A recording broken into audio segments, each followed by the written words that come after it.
ও দইয়ালা সকলেরই জানা এটা রবীন্দ্রনাথ ঠাকুরের বিখ্যাত রূপক সাংকেতিক নাটক ডাকঘর 1912 সালে লেখা হয়েছিল।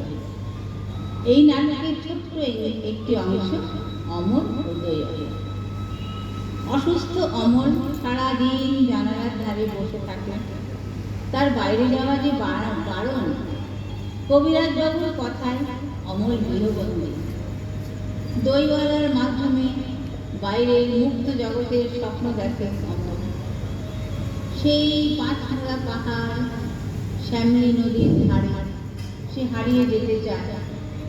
দইওয়ালার দূর থেকে হাত পাড়া, দই চাই ভালো দই, অমলকে মুগ্ধ করে। সে চলে যেতে চায় অনেক দূর। ছোট্ট মালিনী সুধাও যোগ দেয় অমলের সাথে। বন্ধুত্ব হয় দুজনের। এটি মানব মনের মুক্তির আকাঙ্ক্ষা, প্রকৃতির প্রতি টানকে তুলে ধরে। অমলের ভূমিকায় অদ্রিজা সেন, দইওয়ালা সিঞ্চন নন্দী, সুধা স্নিগ্ধা বর্ধন।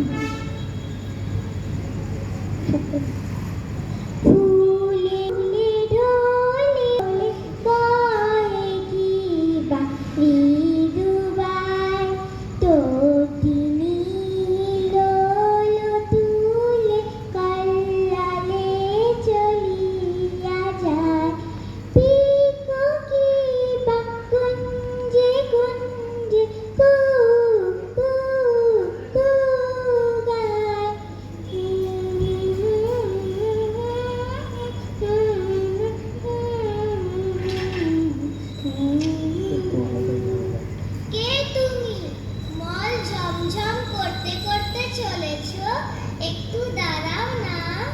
আমার কি দাঁড়ানোর জো আছে? বেলা বয়ে যায় যে। তোমার কি দাঁড়াতে ইচ্ছে করছে না? আমারও আর এখানে বসে থাকতে ইচ্ছে করছে না। তোমার কি হয়েছে বলো তো? আমি জানি নে, আমি তো কিছু করিনি, তাই আমি জানি নে আমার কি হয়েছে। কবিরাজ আমাকে বাইরে বেরোতে বারণ করেছে। আহা, তবে বেরিও না। কবিরাজের কথা মেনে চলতে হয়। তুমি কে গো বলো তো? আমি তো তোমাকে চিনি নে। আমি সুধা, এখানকার মালিনীর মেয়ে। তুমি কি করো? আমি সাজি ভরে ফুল তুলে মালা রাঁধি। এখন ফুল তুলতে যাব। ফুল তুলতে চলেছো? তাই তোমার পা দুটি অমন খুশি হয়ে উঠেছে। যদি আমি তোমার সাথে যেতে পারতুম, তাহলে উঁচু ডাল থেকে তোমাকে ফুল পেড়ে দিতুম। তুমি আমার পারুল দিদি হবে। আমি সাত ভাই চম্পার খবর জানি। কি বুদ্ধি তোমার! পারুল দিদি আমি কি করে হব? আমি যে সুধা। আমি যাই, দেরি হলে ফুল আর থাকবে না। আমার সঙ্গে আর একটু গল্প করো না, আমার খুব ভালো লাগে।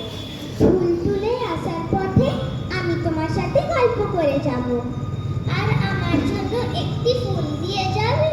ফুল এমনি কেমন করে দিব? দাম দিতে হবে যে। আমি যখন বড় হয়ে যাব তখন আমি দাম দেব। আচ্ছা বেশ, এখন যাই।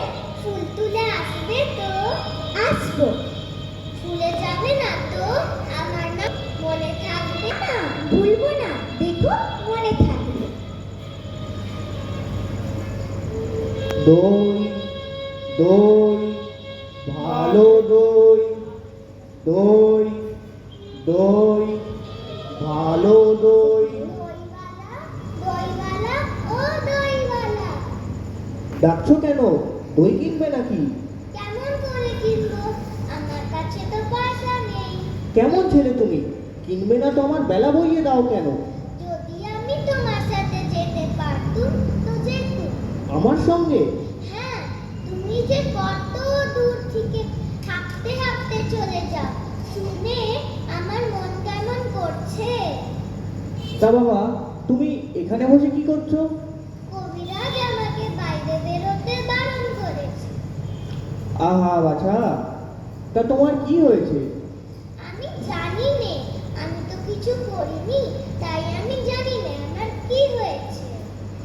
আচ্ছা দইওয়ালা, তুমি কোথা থেকে আসছো? আমি আমি আমার গ্রাম থেকে আসছি।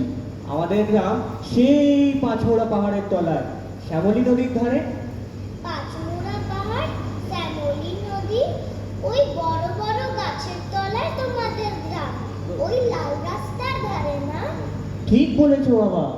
সেইখানে পাহাড়ের গায়ে সব গরু চড়ে বেড়ায়।